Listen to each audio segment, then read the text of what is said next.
Nifty IT के लिए आपने बार-बार कहा अभी कि शॉर्ट कवरिंग आ सकती है। तो शॉर्ट कवरिंग का मतलब क्या यहाँ पे जो एक अ, दोनों 50 डे मूविंग एवरेज और 20 डे मूविंग एवरेज मेल खा रहे हैं, तो क्या इनका जो संगम जहाँ पर हो रहा है लगभग उन स्तरों के आसपास लगभग मोटे तौर पे 29,900 30,000 लगभग इन स्तरों की ओर बढ़ने की कोशिश करेगा?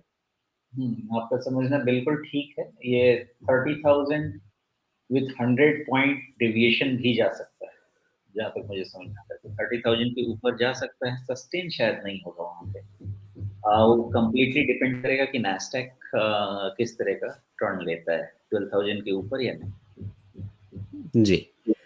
लेकिन जो इसमें एक डाउनवर्ड ट्रेंड है 16 फरवरी के बाद से, वो डाउनवर्ड ट्रेंड मतलब कौन से स्तर पार होने के बाद कटा हुआ मानेंगे? इसके लिए तो फिर से फ्रेश हाई चाहिए। थोड़ा हल्का कॉन्फिडेंस आ सकता है, जो 30,300 पे जो टॉप है उसके ऊपर में थोड़ा कॉन्फिडेंस आ सकता है।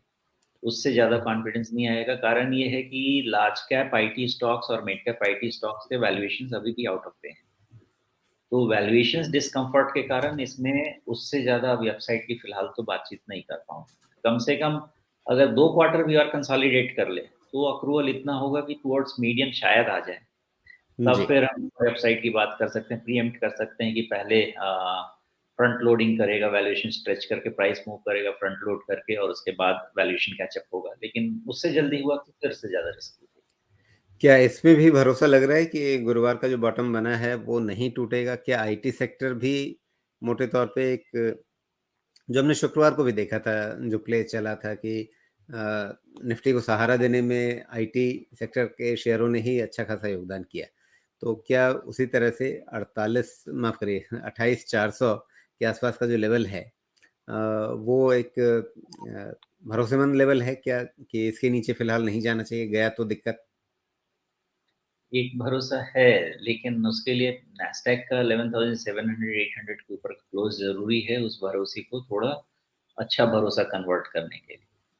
तो उसके पहले कहना मेरे ख़्याल से जल्दबाज़ी होगी, ठीक नहीं रहेगा। हाँ, ये है कि ओवरसोल्ड तो बहुत ज़्यादा हो चुका है ना, बिकॉज़ बिना बहुत अच्छे करेक्शन एक 31,500 से जो गिरता आ रहा है, कोई बहुत अच्छी कवरिंग मिली नहीं है इसको।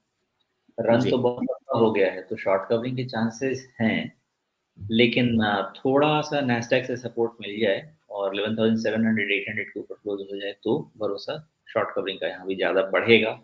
लेकिन जी। अगर पहला स्ट्रैटेजी पूछा जाए क्या है, तो इसमें फ्राइडे का लो के हिसाब से शॉर्ट कवरिंग की उम्मीद करनी चाहिए। जी। अब आपने ओवरसोल्ड का ज़िक्र किया तो मैं यहाँ पाठशाला की घंटी बजा रहा हूँ। अब ये ओवरसोल्ड ये जो शब्द है, हद से ज़्यादा बिकवाली हो गई है, इसलिए अब वापस पलटना चाहिए। ये जो सिद्धांत है या ये जो अंडरस्टैंडिंग है, इसको थोड़ा विस्तार दीजिए कि ओवरसोल्ड होने के लक्षण क्या होते हैं? मैं तो शायद एक नज़र में देख के कहूँ कि नहीं ये तो बहुत कमज़ोर लग रहा है। आप उसमें अपने पैरामीटर्स से देखेंगे कि ये ओवरसोल्ड है इसलिए अब इसको पलटना चाहिए। तो पहली चीज़ कि ओवरसोल्ड होने के लक्षण क्या होते हैं? मतलब कब आपको लगता है कि ये ओवरसोल्ड है? कब तक आपको लगता है कि नहीं अभी तो ये कमज़ोरी कंटिन्यू कर रही है? ये बहुत ही डिस्क्रिशनरी है। इसमें अगर एक पैरामीटर लेके बोलें, वैसे लोग आरएसआई लेके ओवरसोल्ड डिसीजन लेते हैं, लेकिन मैं वैसा नहीं लेता हूँ। ओवरसोल्ड के लिए बहुत सारे कैरेक्टर्स आपको ढूँढने पड़ेंगे कि लगातार कितने दिन की इंसेसेंट सेलिंग चल रही है। आप इसका अगर कैंडल काउंट भी शुरू करेंगे, तो आप कंटिन्यूअस देखेंगे, हफ्ते दर हफ्ते कंटिन्यूअस कैंडल काउंट लो बन रहा है और बीच के जो कैंडल काउंट है, वो बहुत सैटिस्फैक्टरी बाउंस नहीं है। तो वो यही कह सकता हूँ कि कभी अगर कोई गिरता भी है स्टॉक, तो उसमें निकलने का मौका मिलता है और उसके बाद फिर धीरे-धीरे गिरता है। तो इसमें फॉल बहुत स्टीप है और बाकी पैरामीटर्स की बात मैं यहाँ नहीं कर पाऊँगा।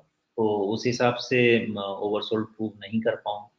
मेरे अपने एनालिसिस में जितना वीक ऑन नहीं, वीक कोई दिखता है। ज़रूरी नहीं कि सिर्फ़ इस चार्ट को देख कर के। इन जनरल कोई भी चार्ट देखते समय आप कब ये महसूस करते हैं कि अच्छा ये शेयर या ये इंडेक्स ओवरसोल्ड हो गया है?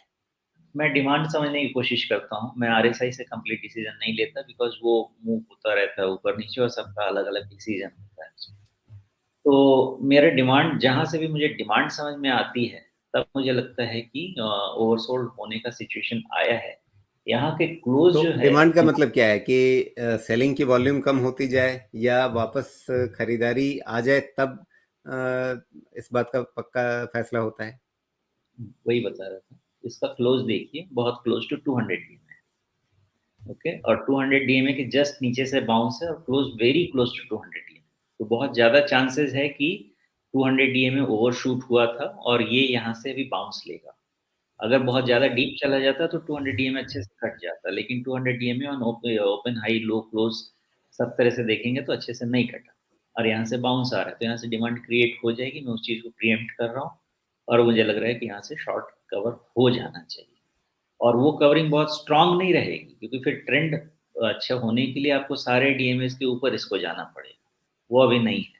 लेकिन यहाँ से एक शॉर्ट्स मेरे ख्याल से स्क्वीज़ होना चाहिए बिकॉज़ 200 डीएमए के पास से जो डिमांड क्रिएट होना चाहिए वो हो जाएगा ऐसा लगता है।